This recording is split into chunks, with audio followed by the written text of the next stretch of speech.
Learning Journal Minggu ke-6. Assalamualaikum warahmatullahi wabarakatuh. Hai guys, balik lagi di Learning Journal minggu ke-6.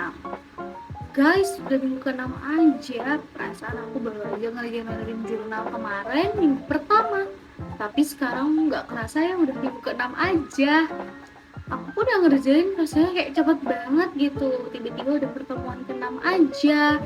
Nah, seperti biasa, di video kali ini aku bakal menjelaskan mengenai apa aja sih yang aku dapetin di mata kuliah teknik produksi film minggu ke-6.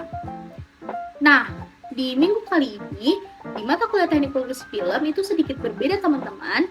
Karena pada mata kuliah teknik produksi film minggu ini, kita kuliah tanpa didampingi oleh Pak Di, yakni dosen pengampu mata kuliah teknik produksi film. Karena beliau berhalangan hadir pada hari itu dikarenakan terjebak macet adanya acara Maulid Nabi di jalan, jadi beliau tidak bisa datang ke kelas gitu. Namun mata kuliah tetap berjalan dengan seperti biasa, yaitu kelompok 4 mempresentasikan materinya dan perkuliahan tetap berjalan seperti biasa sampai akhir. Jadi kelompok 4 itu menjelaskan mengenai gaya-gaya dalam film dokumenter dan tema-tema dalam film dokumenter. Nah, bagi kalian yang kepo sama yang mau tahu apa aja sih gaya-gaya dalam film dokumenter, karena aku sendiri yang baru belajar mengenai film, ternyata aku baru tahu ternyata film itu ada gaya-gayanya loh. Nah, ini tema yang menarik menurut aku dan menarik banget untuk dibahas hari ini. Jadi bagi kalian yang kepo dan mau tahu, jangan lupa saksikan sampai habis. Materi yang pertama disampaikan oleh kelompok 4 yaitu mengenai gaya-gaya dalam film dokumenter. Nah, itu ada 5 gaya dalam film dokumenter. Yang pertama yaitu adalah expository.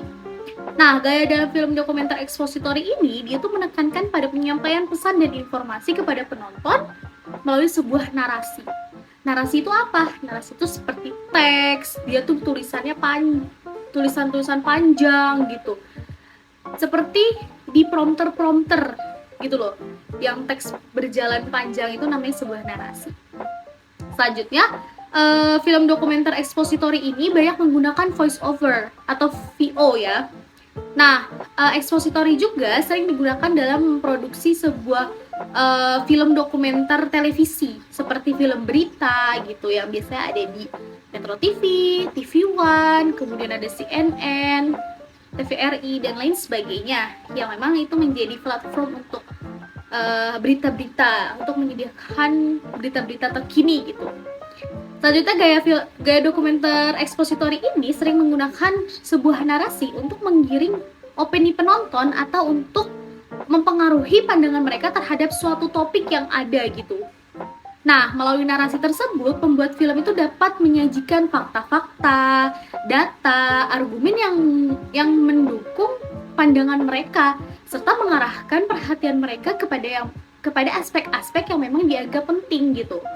Nah, itu merupakan gaya dalam film dokumenter expository. Nah, yang selanjutnya itu adalah gaya dokumenter direct cinema. Nah, direct cinema ini dia itu adalah gaya film dokumenter yang menggabungkan unsur natural dengan unsur spontan. Nah, direct cinema ini percaya bahwa film dokumenter itu dapat bertindak sama seperti sebuah cermin realita. Jadi artinya apa? Dia bener-bener plek-ketuplek sama kenyataan guys. Jadi dia bener-bener apa yang ada di lapangan itu yang terjadi dan itu apa adanya gitu loh.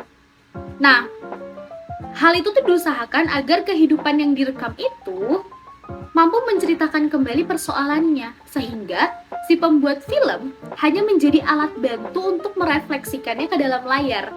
Gitu loh teman-teman. Jadi kalau kelompok 4 itu menjelaskan contohnya seperti kita pengambilan gambar kepada seorang pedagang emperan di pasar.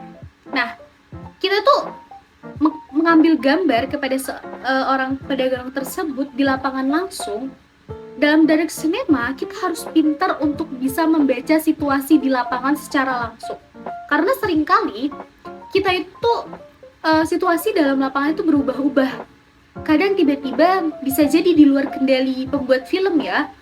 Contohnya seperti tiba-tiba di lapangan turun hujan, sehingga ketika kita sedang mengambil gambar di tempat tersebut, kemudian situasinya itu tidak mendukung, maka si pembuat film harus siap untuk menghadapi situasi di lapangan tersebut gitu, seperti tiba-tiba hujan, atau tiba-tiba ada situasi yang memang di luar daripada kendali si pembuat film. Jadi pada bagaimana keseriusan serta kesabaran si pembuat film dalam pengambilan gambar gitu. Nah, yang selanjutnya yaitu adalah gaya film dokumenter observasional. Observasi, meneliti gitu langsung. Nah, gaya film dokumenter ini adalah menekankan pada pembuatan film yang berdasarkan dengan kehidupan sehari-hari yang direkam secara spontan. Sama kan seperti direct cinema tadi, karena observasional ini sangat mirip banget sama direct cinema. Mungkin memang bagian daripada direct cinema gitu, observasional. Dia memang mirip banget gaya dokumenter ini. Secara spontan gitu. Nah, observasional ini sangat menolak atau jarang banget memakai namanya sebuah narasi, sebuah teks panjang, sebuah tulisan panjang, karena dia memang sifatnya spontan, yang apa adanya, yang benar-benar ada di lapangan, yang benar-benar tanpa adanya sebuah teks. Nah, itu observasional gitu. Selanjutnya, hal yang paling ditekankan di sini adalah untuk memaparkan potongan kehidupan manusia secara akurat gitu, atau untuk mempertunjukkan gambaran kehidupan manusia secara langsung gitu. Nah, kemudian observasional ini dalam gaya film dokumenter observasional ini, filmmaker itu tidak ada campur tangan gitu terhadap subjeknya serta peristiwa yang ada di depan kamera pada saat itu gitu. Jadi si filmmaker atau pembuat film tidak ikut campur, tidak ikut serta.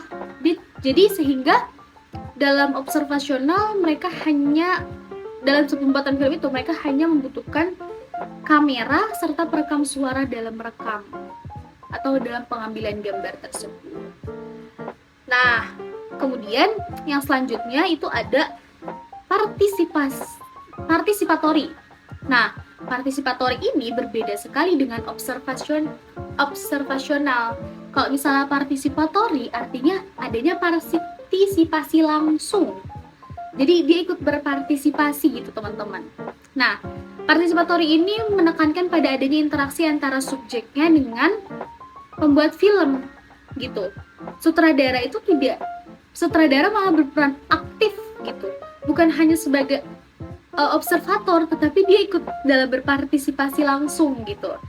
Nah, interaksi dan komunikasi antara si pembuat film dan subjek itu ditampilkan dalam kamera gitu, atau dia tuh masuk in frame. Jadi si sutradara atau si pembuat film itu ikut serta dalam filmnya. Nah, adanya interaksi antara si pembuat film dengan subjeknya itu dengan adanya interview atau keterlibatan langsung. Yang sama seperti yang aku bilang tadi. Jadi adanya keterlibatan langsung antara si pembuat film dengan film yang dibuatnya. Contohnya, ada film A Chronicle of a Summer karyanya Jean Roach itu ya.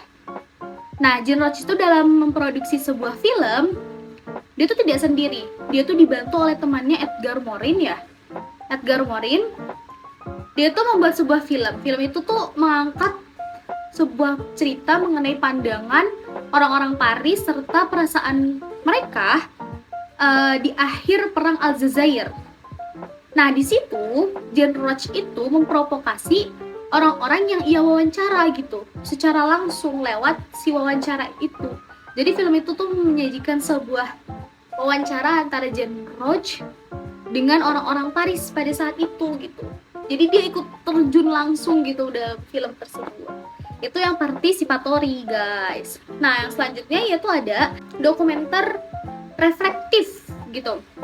Nah, dokumenter jenis ini itu menekankan pada bagaimana film itu dibuat untuk merepresentasikan kenyataan.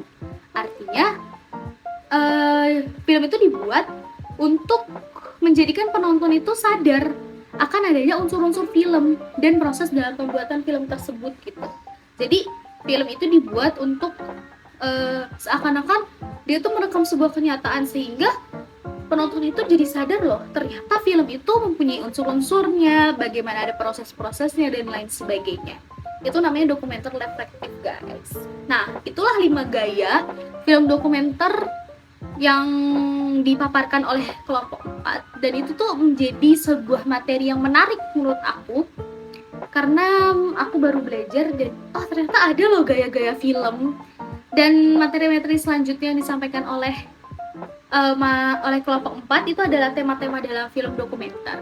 Nah, kalau tema-tema di sini tuh banyak ya teman-teman, mulai dari ada sosial, budaya, politik, ekonomi, kemudian ada alam dan lain sebagainya. Ketika kita membuat sebuah film, kita pasti menentukan temanya terlebih dahulu gitu. Kita mau bikin tema tentang apa nih, mau mengangkat film tentang apa nih, misalnya tentang sosial, kehidupan sosial di masyarakat itu bagaimana, kita cari interaksi sosialnya. Kalau misalnya temanya politik, contohnya seperti G30 SPKI, itu kan dia mengangkat mengenai isu politik ya, bisa seperti itu.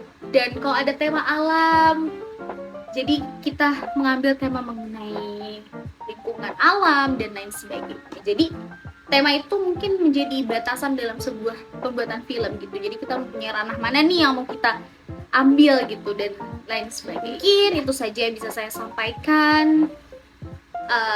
Kurang lebihnya mohon maaf, karena ini kembali lagi pada apa yang Desi sampaikan itu, apa yang Desi paham, apa yang bisa Desi sampaikan kepada teman-teman itu mungkin menjadi materi yang Desi tahu aja gitu, yang bisa Desti mengerti, kemudian Desti sampaikan dalam video ini gitu. Dan harapan Desti video ini tuh bisa ditonton oleh kalian dan bisa dapat ilmunya sedikit dari apa yang Desti sampaikan. Pengen banget kita teman-teman bisa sedikit tahu tentang ternyata ada loh gaya-gaya dalam film dokumenter gitu. Dan mungkin itu saja, kurang lebihnya mohon maaf, pasti banyak kurangnya. Assalamualaikum warahmatullahi wabarakatuh. Bye guys, sampai ketemu di Learning Journal minggu selanjutnya. Dadah.